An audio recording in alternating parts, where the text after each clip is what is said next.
Here are your 3 topics for today. What are the best credit union events, and how do you ensure that you get the most out of them? How do you build a blueprint to develop current employees into future credit union leaders? And how can you put AI safeguards in place to protect member data?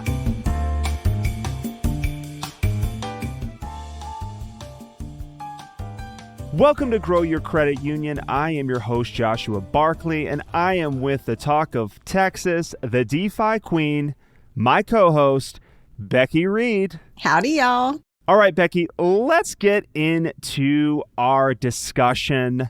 We've got a special guest, and I know we say that about every single guest, but you know what? Every single guest we have is special because we just have a show that good. Today, we welcome the Executive Vice President and Chief Information Officer at Do Good Federal Credit Union, John Salgado. Welcome to Grow Your Credit Union, John. Thank you. I'm glad that I'm able to come on the show. Appreciate being invited. Every year, credit unions drop big money to attend industry events, hoping for their next big insight, networking success, or professional breakthrough.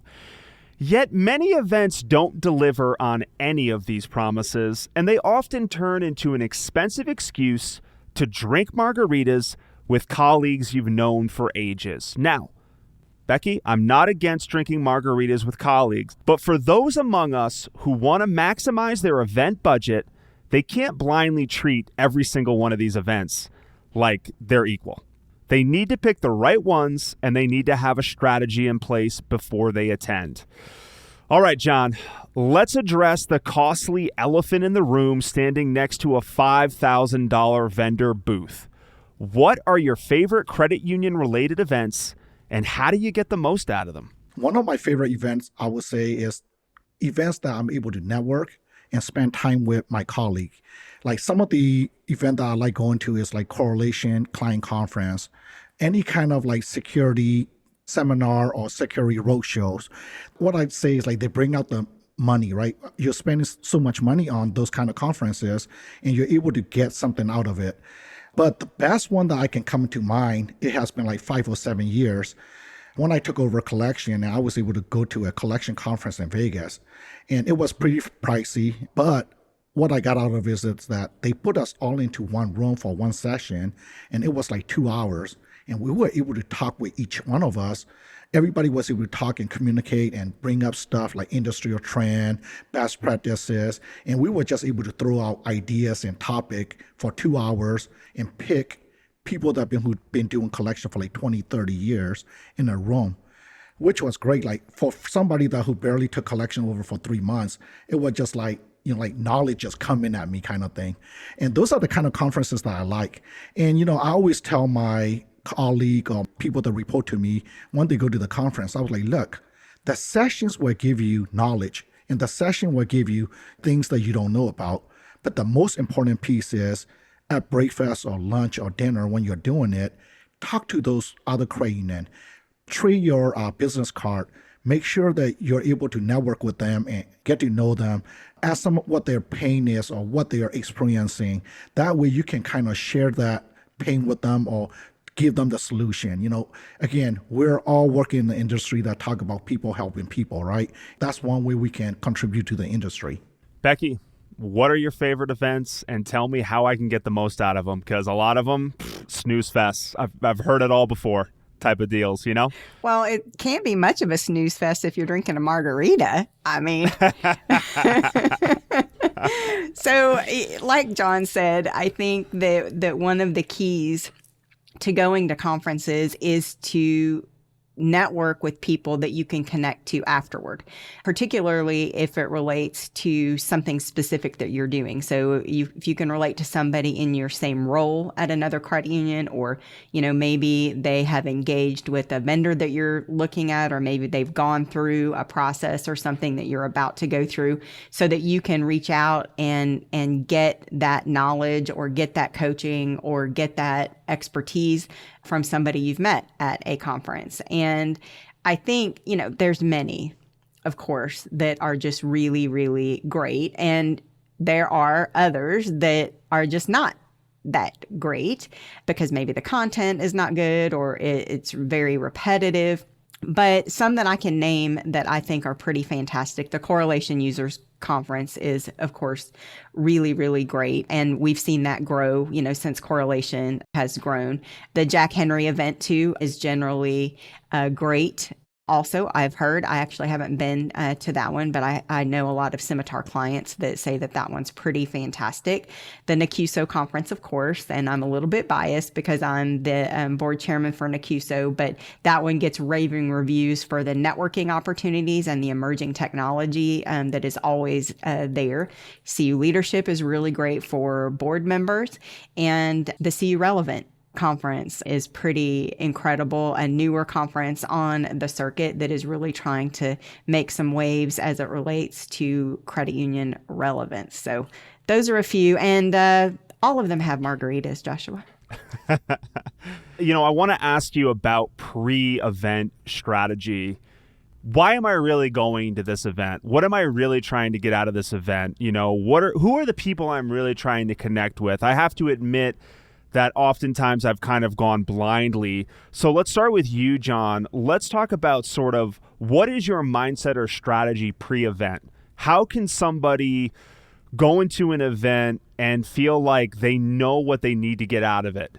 Like Becky mentioned, if I'm going to a Correlation conference, I already know, okay, do we have any kind of issues? If we do I need to go talk to somebody at Correlation? If it is, who do I need to get lunch with or who do I need to sit down with? So it depends on what conference I'm going to and what the situation is or what problem I have to solve. If the conference starts on Tuesday, on Monday, I'm making list of things that, I need to take care of. Not only that, I also make a list of vendors. Like, okay, you know what? This year, X vendor renewal coming up. Let me just go talk to them, say hello, show face to face, make sure that they know who I am. And when it time comes for that contract renewal, they will remember who I am. And, we might get a better negotiation going, right? Those are the kind of things that I put on my agenda. But not only that, I also look at leaders that I haven't seen, for example, like this year, I missed Becky at Correlation Conference because we always sit down and chit-chat and catch up for at least 15, 20 minutes. So those are the kind of things like who do I need to check in with? Because again, I know credit union industry is small. We're able to talk to each other, but there's times that you don't see them. But there's years you will see them 3-4 conference, but then another year you might not see them at all. So I take that opportunity to catch up with my peers. Becky, any last thoughts on pre-event strategy? Well, I think it's important to, when you're a leader and you're sending people to conferences and coach them to do what John said that he did. Because sometimes people will go to conferences and they don't talk to anybody, right? They attend, the session, they go back to the hotel room and that's it. Maybe they're introverted or maybe they're in a department that isn't super dynamic. Collections, what he just talked about, that's a great example. So you make out of it what you put into it. And I think that's important as you are sending staff to conferences. I like what Becky said. So where I came from, we sent a lot of people and we have, we eat lunch together, we sit together. And I finally got tired of it and go, no. Look, if we are going to the conference, doesn't matter lunch, breakfast, dinner, we need to sit at different tables and meet new people. I make it a focus for my team to understand that, hey, just because we're going to conference together doesn't mean we all hang out. We do that at work 24/7. This is for you guys. It's time to go meet new people.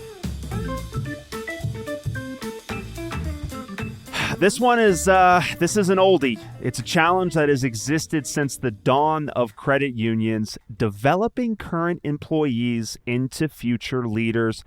And I know what you're thinking, listeners. This is a topic we cover a lot on the show. But, John, the word on the street is that you have developed a structured blueprint for nurturing current employees into future credit union leaders.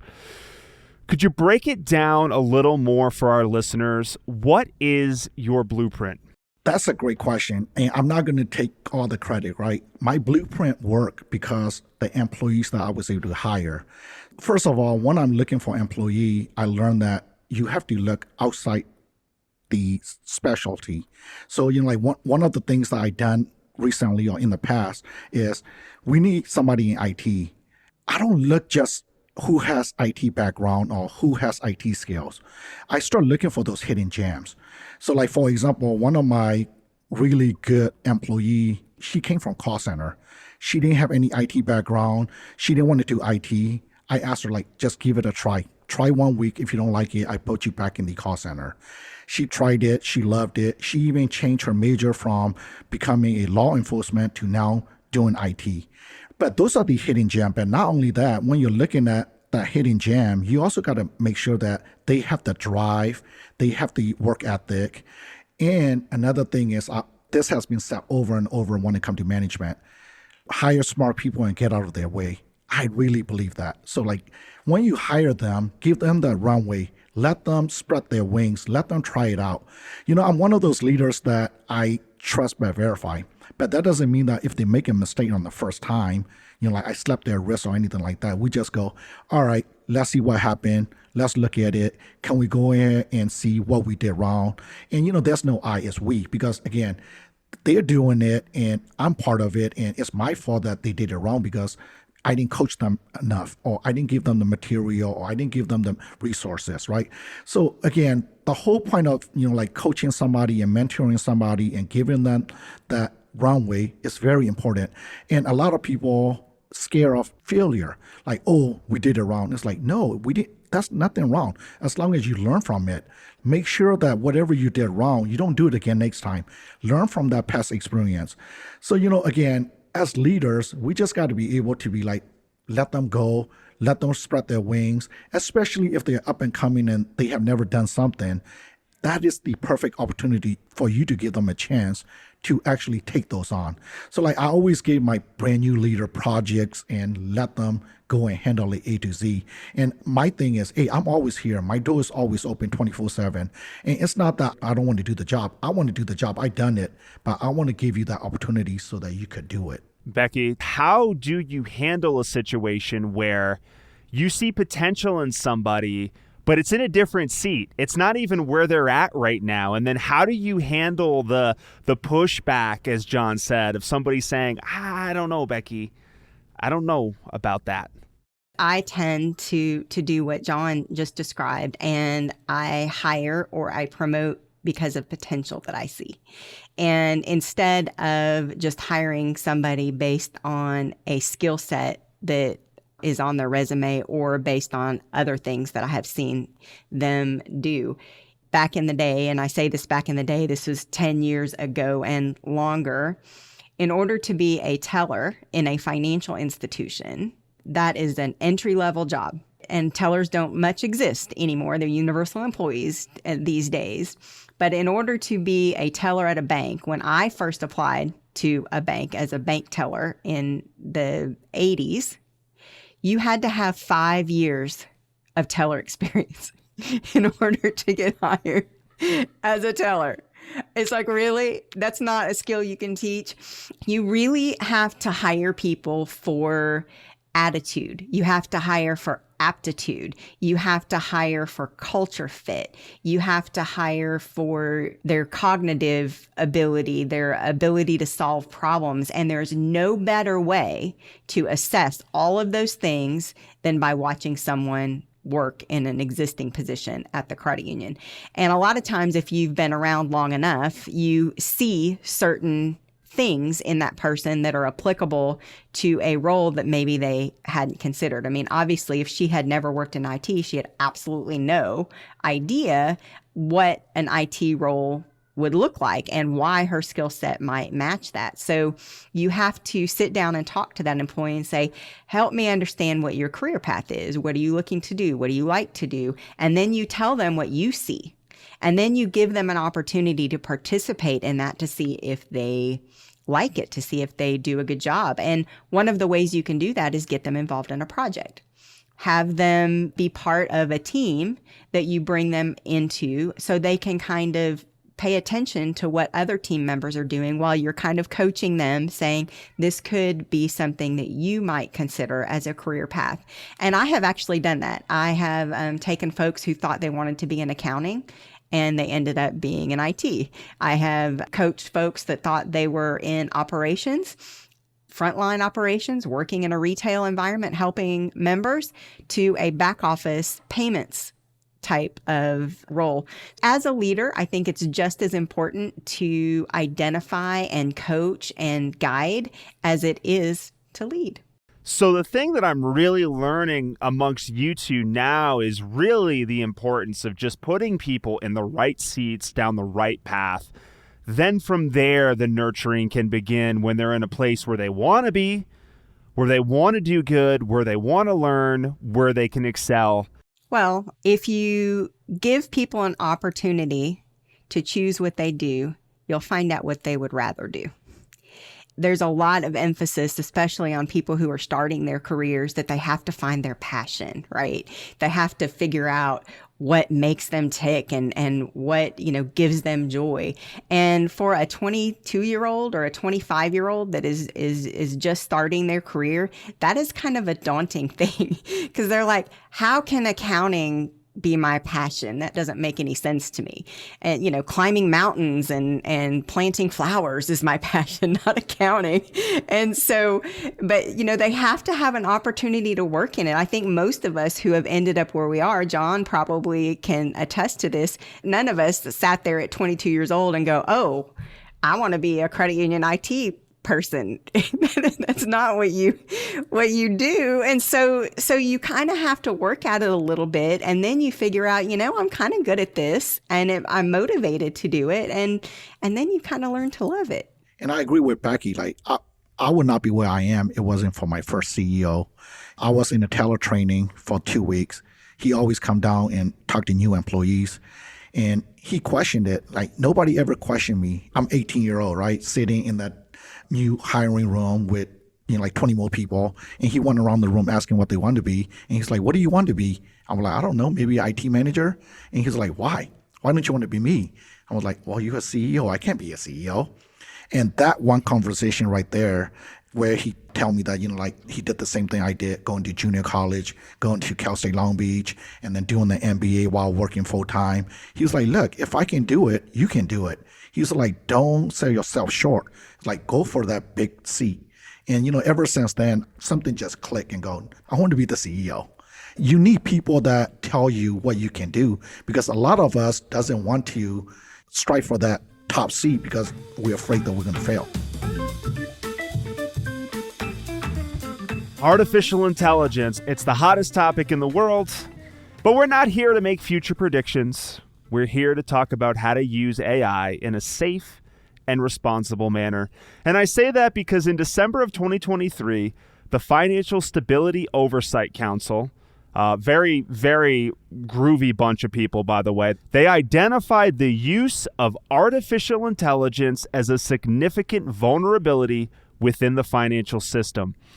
John, for the credit union leaders out there who have decided to embrace AI as a tool to grow their credit union, what advice do you have for putting safeguards in place to protect member data? I won't lie to you, it's scary. This is something that keeping me up at night, right? I know how great ChatGPT is. I know how great all these artificial intelligence apps that we have.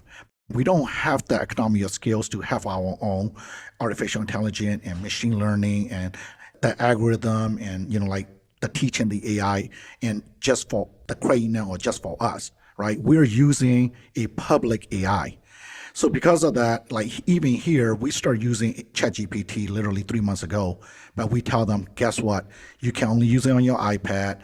Do not put any kind of member information or intellectual property information in there that can be out in the world.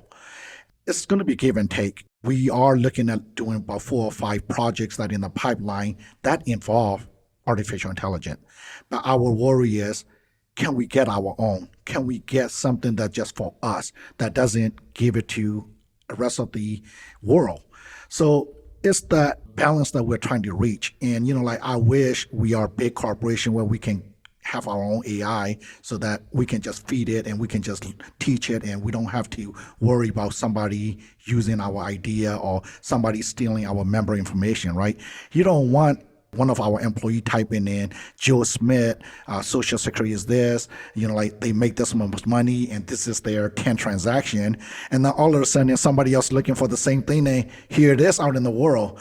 So like those are the kind of things that we're teaching our employees, like, hey, look, ChatGPT is great, but you can't put these kind of information into it because it can be out in the world. Becky, talk to us a little bit about safeguarding this tool because it could get a little wild. Well, I think that some things that happen, what John was referring to, is a little bit of that gaming mindset, right? It's like, well, I'm just going to type something in here and see what it spits out. And, you start asking it ridiculous questions. I think that we do have to be careful, not just in credit union land, but out there in our organizations, because there is intellectual property, right? If you're asking ChatGPT to write a policy for your financial institution, it's possible that there could be some information that you put in there that you don't want out in the public. What John was talking about is, there are organizations that are creating that private large language model. Credit unions are not there yet. I'm sure that there will be something like that in the future.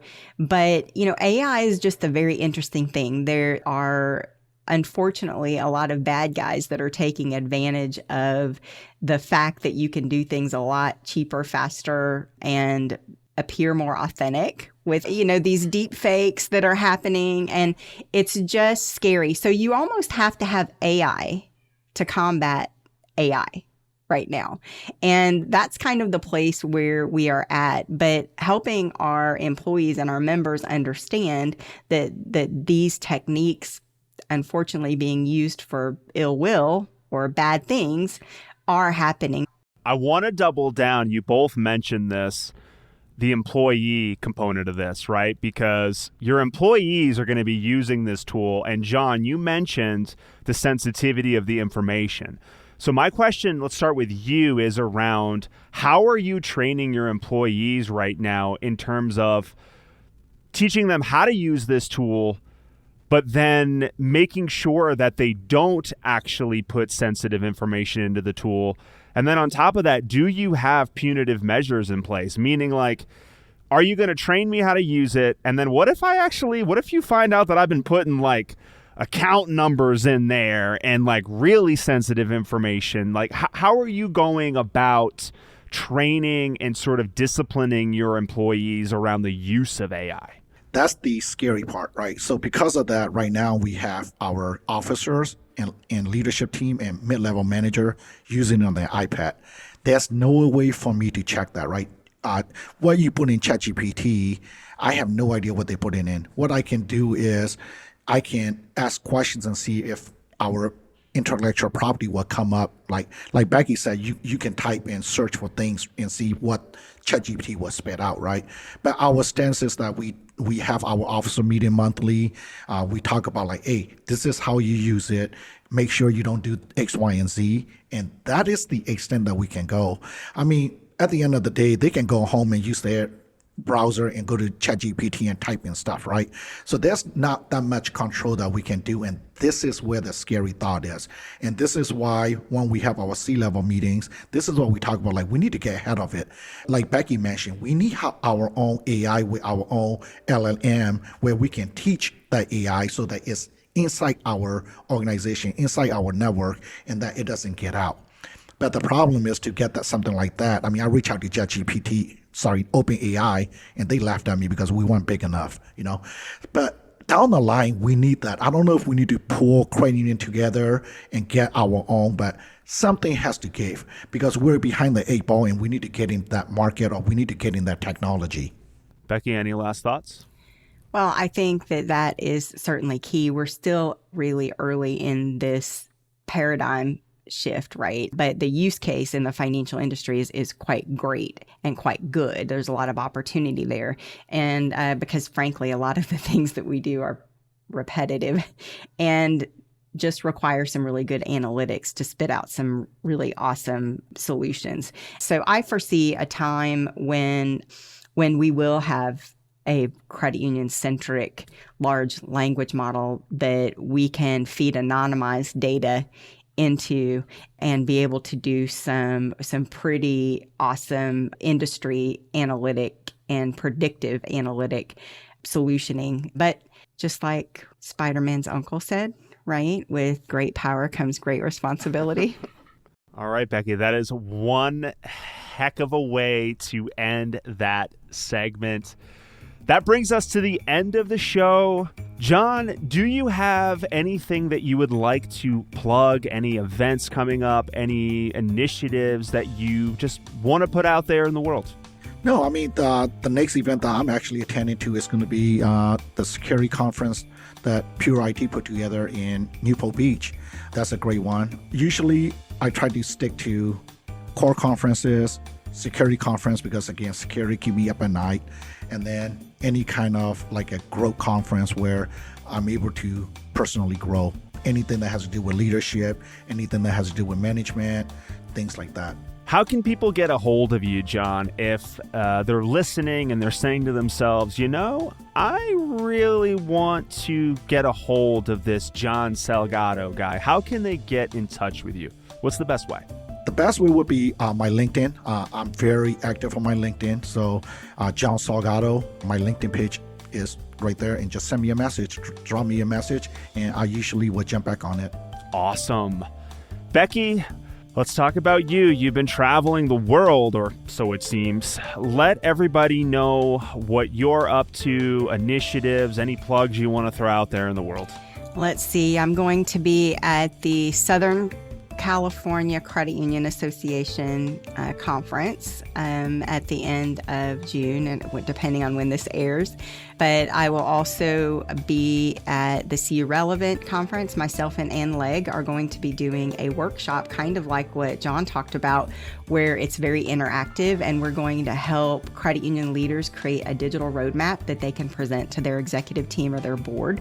That is pretty fun. Plus, I've got some other things up my sleeve that I'll be out and about in credit union land. I'll be in Utah, in your home state there, I think in October. So yeah, please check me out as well on LinkedIn and find out where in the world is Becky. John Salgado, I want to thank you once again for coming on to Grow Your Credit Union. And I want to thank our listeners. If this show is something that you've been getting any value out of, please share it with somebody. Follow us on your podcast platform of choice. You can follow us on our LinkedIn page, Grow Your Credit Union. Whatever you choose to do, just let the world know that we are out there. Once again, this is Grow Your Credit Union, the place where credit union leaders gather, learn, and grow. I am your host, Joshua Barkley, and I will see you next time. Take care and bye-bye.